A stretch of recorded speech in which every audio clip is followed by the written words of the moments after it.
Inilabas na ng Thailand ang kanilang final lineup para sa SEA Games at nagsisimula na rin mag-make sense ngayon yung mga nangyari. Itong SEA Games, noon naman itong tournament sa ating mga Gilas fans bilang paiba-iba talaga na rules depende sa host. Anyway, ginagamit nga ng mga host countries para magkaroon ng advantage. Walang problema ron. Ang pinaka-issue lang dito sa ginawa ng Thailand ay ang gulo. Months ago pa wala nang malinaw na info ang programa natin kung ano ba talaga.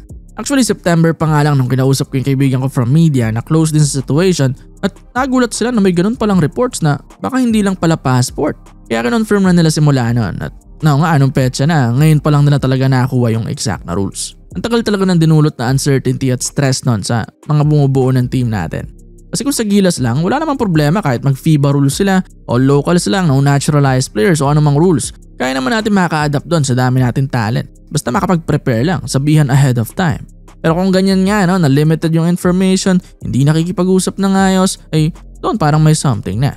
Kaya dyan nga sa post ng SBP about sa final lineup, sinabi nilang 4th version ito ng roster natin dito sa SEA Games at binanggit nila na unclear at constantly changing yung eligibility rules.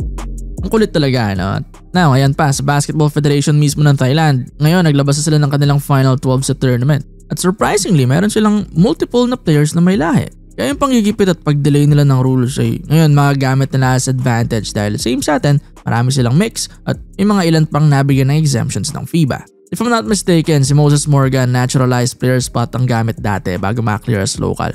Yung Jabi naman walang dugong Thai parang sa case ni Abasis sa Taiwan pero ito huling update on process pa lang na maging local sa FIBA. So limited pa lang ang information ngayon, wala pa akong makitang update if na-approve na siya ng FIBA as local. Pero yun nga kung kasali siya sa final lineup baka safe na. And now with this set of players sa eligibility rules sa sinet nila at nakapagsimula na rin sila mag-ensayo months ago pa. Sa katunayan magto 2 months na yung video natin na may picture sila na nag-e-ensayo na. So combination ng mga yan na magkakaroon talaga sila ng advantage sa SEA Games sa most ng mga makakalaban nilang teams lalo sa mga ginipit nilang ibang mga bansa.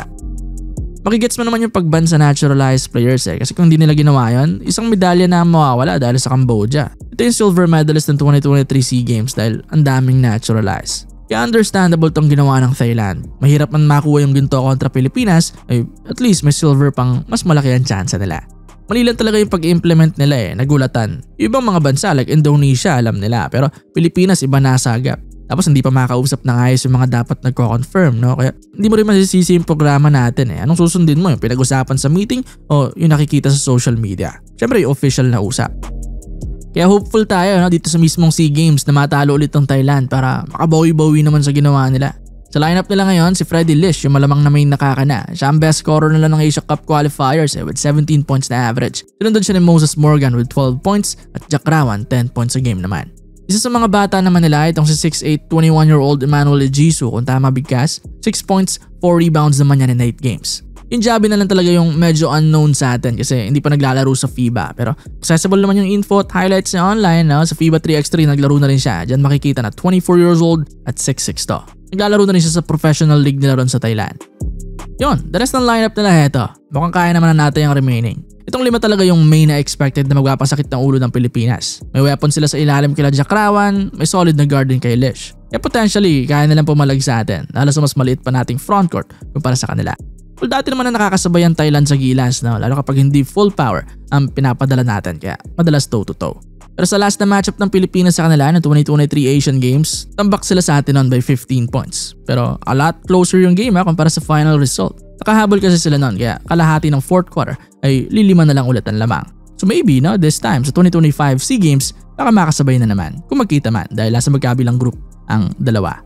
Let's see na lang basta madaya tong Thailand.